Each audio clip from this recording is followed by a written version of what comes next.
taking three. Going for the St. Louis now. Oh no! Son of a bitch. You get your two? Yeah. Welcome back to the channel, everyone. Thotgor here, of course, and today we are going to take a look at a battle in the Zhao. Now, the Zhao today has the, or at least in this video, what's it called? The new HE rounds. The new captain ability. It's right on the top of my tongue. Inertia Fuse, there it is.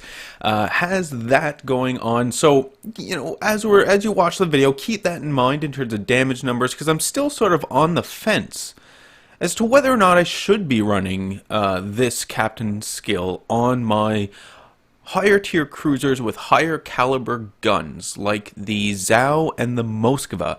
I have it on both. I can't say that the damage numbers haven't been good. They definitely have been good, and it's definitely awesome, and the fires are still going. But maybe it's not as advantageous. I'm not sure. Still on the fence, but I'd love to know what you guys think. Leave comments in the video comment section below. Let me know what you think and what your experiences have been with it so far. Anyway, in the Zhao, and we are on Islands of Ice. I gotta say, I'm excited for this new patch to come out. Not only are we going to be getting a split in the Russian destroyer line, but we're also going to get some nice improvements to some maps. Specifically, this map, Islands of Ice. It's basically going to have maybe not a total rework, but it's visually, it's going to be a whole much more different. And the same thing with it's either North or Northern Lights. I know it's the same map, but it might be Northern Lights, potentially. If you guys recall way back when they first introduced the map, Northern Lights, North with a bunch of colors across the sky, it was cool, but it was the sky was just like shades of green and red and yellow, and it looked awesome, psychedelic and stuff, whatnot, right? But did it look very realistic? Yeah. And there have been some changes since, and this new patch is going to bring some more of those changes in. But probably, at least in my opinion, I think the biggest thing that the new patch is going to bring in is some much needed improvements to the US lines in general. And I mean, I guess specifically the cruiser lines, because it's like, you know, in and amongst the clan, you know, we're getting people trained and getting ready for team battles and clan battles and all that lovely stuff as it rolls out in this coming year. People, you know, will wonder what ships should they be grinding towards, what ships should they be working on and become skilled in. And especially when it comes to cruisers, a lot of people have their American cruisers. And it's like, well, American cruisers are actually probably the weakest cruisers right now. Now, I know, that just enraged some people. I know. So, I say weakest cruisers because they're probably one of the harder cruisers to play because you're limited in what you can do. You have a limited rate of fire, you have no torpedoes, you have a limited range, so you really have to use your concealment to get in close and then, you know, strike on the enemies. And if you can do that effectively, then yeah, the American cruisers are going to be very, very kind to you, and you're going to enjoy them and do very well in them. But the majority of players just don't have that ability yet, or maybe haven't clued into this sort of gameplay, this sort of maneuvering as of yet. So it makes it harder for these people, and then, you know, things just get destroyed. So Pensacola is going to get a reduction in detection range, which is nice. That'll make the Pensacola a little better. As well, the Pensacola, the New Orleans, I believe the Baltimore and Des Moines are all getting a buff to their rate of fire. They will all fire much quicker now. Well, somewhat quicker now. Better turret traverse as well on some of these cruisers, and the Ibuki, the Japanese Tier 9 cruiser, is also going to get a nice little buff to its turret traverse as well, which is very much needed. You know, no secret, and we're playing in the Zhao right now, but I really enjoy the Japanese cruiser line. It is one of my favorites to play. Really starting at Tier 7 upwards. and my main reason for this, or for this, just Japanese crews are awesome. But sorry, when you get to the Ibuki, I like the Ibuki, but it's harder to play because when you're in a full-on turn, your turrets will not keep up to you, and you have to ease up on your turn but in order for your turrets to come on target. Now, this is not a problem on like the Zhao. The Zhao turrets can keep up no problem in a full-on turn. But it is in the Ibuki, and if that can be fixed, that's going to make the Ibuki a lot more attractive to me, once again, to start playing her a lot more. Because right now at Tier 9, in terms of the cruisers that I play at Tier 9 on a regular basis, is my Donskoy and my Rune. I prefer those two cruisers over the Ibuki that I have. I don't have a Baltimore. I only have the up to the New Orleans and the American line, but still, I'm looking forward to some of these changes. So, I think public test is out on that, maybe. I don't know. I haven't kept up with the updates, but still excited for these changes to come live. Of course, we do need to keep in mind that at the end of the day, Wargaming can and will change their minds and change the values at the last moment without any notice whatsoever. Case in point, German destroyers. But anyway, just keep that in mind. So you can see, Trucker and I are no longer together. Trucker's down there to the south of C, and I'm way up here, kind of hovering around B. I have been dealing out some damage, but you can see it's not been too much at all as of yet. But I really did want to stick in and around B because B is always a critical point on these domination map modes. When there's 3 points like this, it's always critical. So I'm trying to stay here and help out as much as I can. The Zhao is able to do this fairly well indeed because of the concealment. Now, obviously I am spotted right now, but no one's targeting me, so I don't really have to be too concerned about any of this. And I have that gearing that just popped out of sight. So, I'm trying to keep up with this player to get him back into sight and get the player gone. Now, I was a little concerned with my allied battleship coming up next to me like that, and the Shimakaze popping up there as well, because I'm not sure where the Shimakaze is on his reload. But the allied battleship pops up, which means I couldn't continue along into the south. I would have just collided with them. It would have been a calamity. So I do have to turn back and head to the north, and this is fairly risky because if we notice, a lot of the enemy ships down there in the south of C, that island right behind me is the cover that I'm using to shield myself from them. So by having to make this turn, I am exposing myself a little bit to those players, and I was a little concerned. Anyway, we're going to switch back over to the gearing now and try to bring the player back down. You can see I am taking fire from some of the enemies over there. Do I not have priority target on this captain?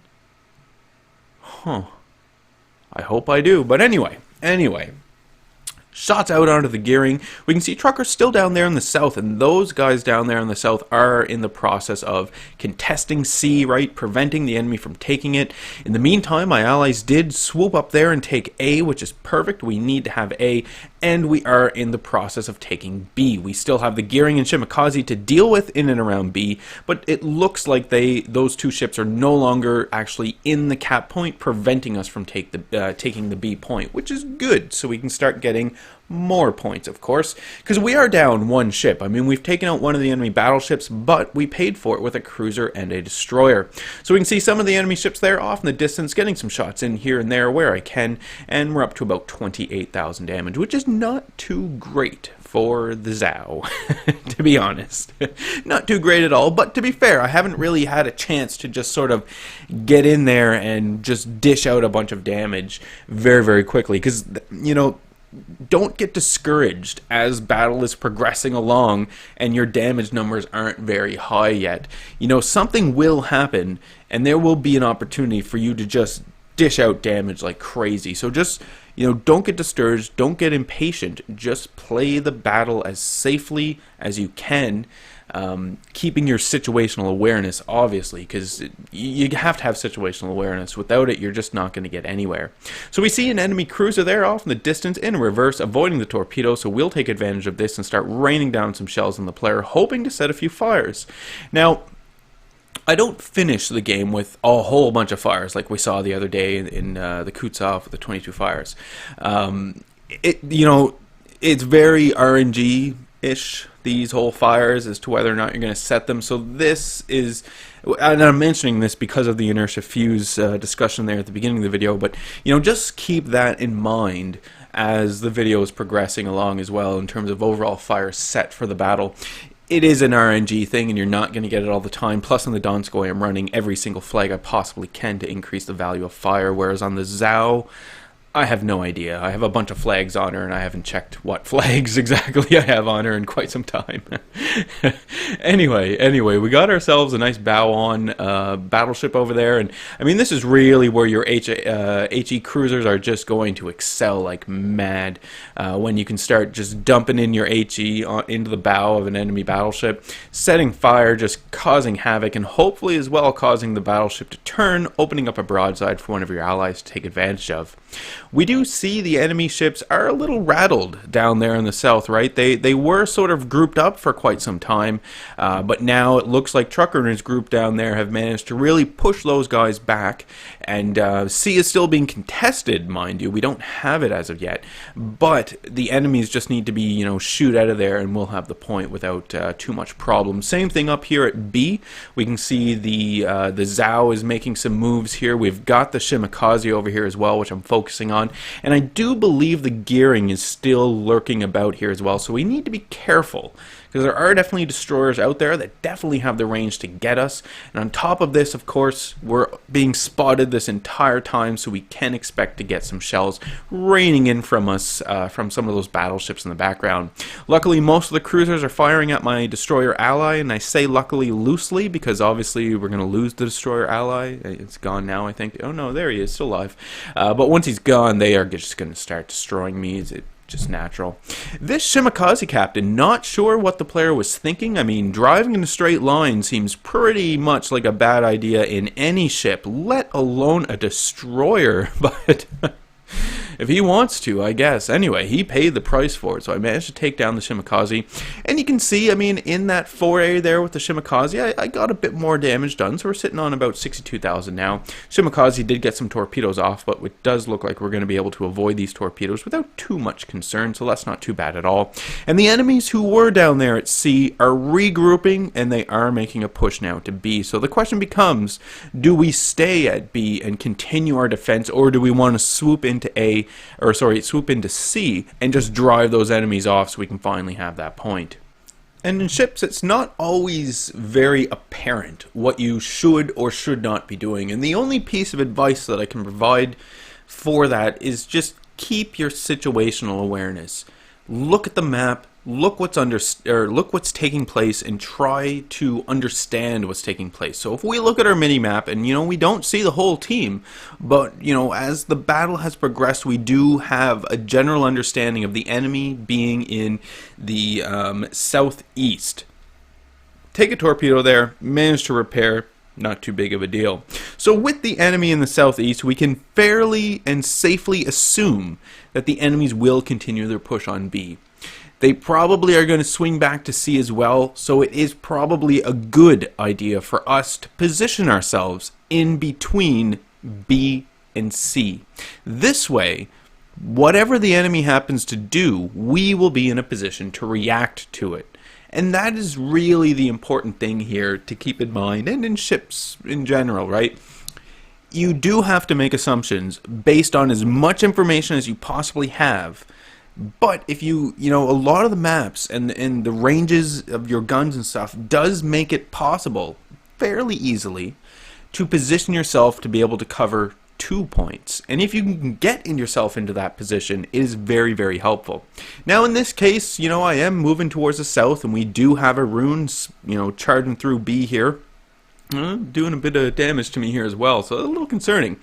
But I also have my allies there in the south. And those allies down there in the south, they're already there, and they've already pushed off the enemies. So again, by using my situational awareness, I'm able to modify my plan of going in between B and C, and now just doing full-on defensive B, right? C is taken care of. I don't need to go down there anymore. Even if there are enemies down there, I don't have to be greedy with trying to kill them and all that. Trust my allies will deal with it. Especially considering, Trucker is, well, he was one of them. I forgot Trucker did go down, but still, trust that my allies will deal with it and focus all of my attention here on B as much as I possibly can. So we have the enemy rune off there in the distance on fire. The enemy has taken B at this point. So my objective now is going to be to try and contest the B zone. I'm not necessarily going to try and cap it, but I am going to try and contest it as much as I can. Looking again at the minimap, though, we see a number of enemies, all sort of converging on C. Now, at this point in time in the battle, we do still have a pretty significant lead in overall points, and torpedoes are coming in. I thought that this was the end. I thought, nope, I'm saying to Trucker, it's all over. Can't do anything. I'm trying to turn, and it looks like I'm going to eat that torpedo, and it was, oh my god. Can't tell you how happy and excited I was. Trucker was just screaming in TeamSpeak. Anyway. So, looking at the minimap, I did get myself into a position to help out the defense at C. C is secure. We need to get to B and start contesting it, even though you can make the argument that we have the 2 points and there's not really that much of a need and it might be a little risky. Don't want to leave anything to chance. You might have seen it very quickly, or you might remember the rune I was shooting at, right? That rune was heading to the north. That rune is still alive. He's still up there, and he's going to be moving into the A cap zone. So we're going to be losing that A cap zone, or at least that's going to be contested, and we're not going to gain points from it for a little while. So it is in our best interest to get in here and to get this B cap zone. We have to take it. Now, I do have an allied destroyer up there in A to also help out with the defensive A, and that's good too. And with the situational awareness and all that lovely stuff, it is very important, that your team does this as well, so that your team is in good positions too in order to react to these different situations. And we're lucky with that destroyer up there being able to take down the rune. We don't have to worry about the rune anymore. He's gone. Now we do have the enemy Shimakaze there, pops up once again, launches some torpedoes off at me. I'm going to try and splice them. Get lucky once again. Battle is over and victory is ours. Not too bad of a game in the old Zhao. I mean, with the inertia fuse, like I say, I was happy with the damage numbers. About 100,000 damage, 472,000 credits. I didn't play a bad game. I did finish top of the team overall, which is always great. Yeah, my team had some pretty even numbers throughout. I mean, everyone did a really good job in this battle, so it was pretty great. And then, of course, when all is said and done, I do end up walking away with 188,000 credits, bunch of experience, commander experience as well. This commander's not a 19-point commander, so I'll take all the commander experience I can get. I think he's 17 points maybe. Anyway, that is today's video. I do hope you guys enjoyed it. Remember to leave any comments for me that you have in the video comment section below. I love reading those and responding back to them. Hit the old like button if you did like today's video. Hit subscribe if you are not a subscriber. And of course, I do hope you enjoy the rest of your day.